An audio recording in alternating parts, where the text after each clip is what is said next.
এরপরে আসুন আমরা আরেকটা বিষয় জানি, সেটা হলো কি করলে আমাদের ভাগ্যে ভালো কিছু আল্লাহ তাআলা নির্ধারণ করবেন। খুব গুরুত্বপূর্ণ প্রশ্ন না?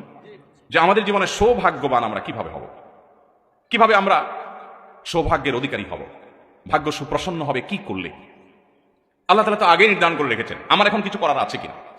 এটার জবাব হলো, আমাদের ভাগ্য যদি সুপ্রসন্ন করতে চাই, নসিবে ভালো কিছু লেখা হোক, যদি আমরা চাই, আল্লাহর গোলামি এবং আল্লাহর দাসত্ব, আল্লাহর হুকুমগুলো মেনে চলার জন্য সিরিয়াস হতে হবে, এবং যে যত বেশি হতে পারবো তার নসিবে আল্লাহ তাআলা তত ভালো কিছু দিবেন ইনশাআল্লাহ। দ্বিতীয়ত, আত্মীয়তার সম্পর্ক যে যত বেশি ভালো রাখতে পারবে আল্লাহ তাআলা তার জীবনে তত বরকত দিবেন। বরকত এক জিনিস, পয়সা আরেক জিনিস। বরকত এক জিনিস, পয়সা ভাই। পয়সা অল্প কামাইছে, যদি আল্লাহ ওই পয়সাতে বরকত দান করেন, বরকত মানে কল্যাণ, বারাকা, এই বারাকা যদি আল্লাহ তাআলা অল্প টাকায় দান করেন, অল্প রুজিতে দান করেন, দেখবেন যে তার উপকারিতা হিউজ, খরচ করার পর আরো শেষ হচ্ছে না।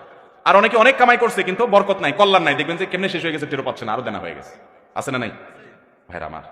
আমরা তো শুধু কেবল পয়সা চাই। আমি সব সময় বিভিন্ন জায়গায় বলার চেষ্টা করি, নবী করিম সাল্লাল্লাহু আলাইহি ওয়াসাল্লামের শত শত হাজার হাজার দোয়া হাদিসে বর্ণিত আছে, তিনি দোয়াগুলো পড়েছেন। একটা দোয়াও আমি জানি না তিনি আল্লাহর কাছে এভাবে দোয়া করেছেন, আল্লাহ আমাকে অনেক পয়সা দেন, আল্লাহুম্মা ইন্নী আসআলুকা কাসরাতাল আমওয়াল। কোন দোয়া নাই এরকম যে আল্লাহ অনেক পয়সা দেন, আল্লাহ অনেক জমি জমা দেন, আল্লাহ অনেক ব্যাংক ব্যালেন্স দেন। এটা নবী সাল্লাল্লাহু আলাইহি ওয়াসাল্লাম কখনো চান নাই। কি চাইছেন? আল্লাহুম্মা ইন্নী আসআলুকাল আফিয়া, আল্লাহ আপনার কাছে শান্তি চাই। কি চাই? পয়সা চান না শান্তি চান? পয়সা চান না?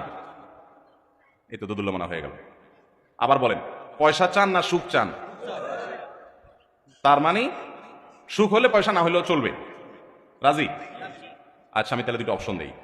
আল্লাহ যদি আপনাকে এখন দুইটা অপশন দেন, একটা অপশন হলো তুমি একটা ভাঙাচোরা কুড়ের ঘরে থাকবা, যে একটু বৃষ্টি হলে জবজব করে পানি পড়বে, শীতের সময় কনকনা ঠান্ডা বাতাস ঢুকে পড়বে, ওইটার কোনো সেফটি নিরাপত্তা থাকবে না, যে কোনো সময় চোর ঢুকে পড়তে পারে, এরকম একটা কুড়ের ঘর তোমার নসিবে থাকবে, এর বেশি তুমি পাবা না, এটাতে তোমার মৌত হয়ে যাবে, এই ঘরে তুমি সারা জীবন টাকা দিতে হবে ছেলে মেয়ে নিয়ে। আর ইনকামের জন্য কোনো রকম একটা রিক্সা, একটা ভ্যান বা এরকম ছোটখাটো কিছু থাকবে, নাও থাকতে পারে, কিন্তু তোমাকে সুখে রাখা হবে, শান্তিতে থাকবা, এটা একটা লাইফ, একটা অপশন পাইলেন। এবার আসেন অপশন নম্বর 2, তোমাকে 100 কোটি টাকা দেওয়া হবে, গাড়ি বাড়ি ব্যাংক ব্যালেন্স হিউজ পরিমাণ দেওয়া হবে, কিন্তু সুখে থাকবে কিনা এটা নিশ্চিত বলা হলো না, সুখ হতেও পারে নাও হতে পারে। আর আগেটা হলো সুখ নিশ্চিত, কিন্তু ঘর কুড়ের ঘর আর ব্যাংক ব্যালেন্স তেমন একটা নাই। এই দুইটা অপশন যদি আল্লাহ আপনাকে দেন, কোনটা নেবেন? কোনটা নেবেন? কুড়ের ঘর। শেয়ানা পাবলিক, কুড়ের ঘর নেবেন না? এটা এখন ধরে ফেলছেন আমার কাহিনীটা, এই জন্য বলতেছেন কুড়ের ঘর। সত্যি সত্যি যদি আল্লাহ রাব্বুল আলামিন আপনাকে এরকম অপশন দেন, এখন হয়তো আমরা বুঝে ফেলছি বিষয়টা আলহামদুলিল্লাহ, কিন্তু সাধারণত কোনো মানুষ যদি এরকম অপশন দেওয়া হয়, বলবো যে আজ সুখ দুঃখ পরে বুঝবো, আগে 100 কোটি টাকা দেন। ঠিক না? ঠিক।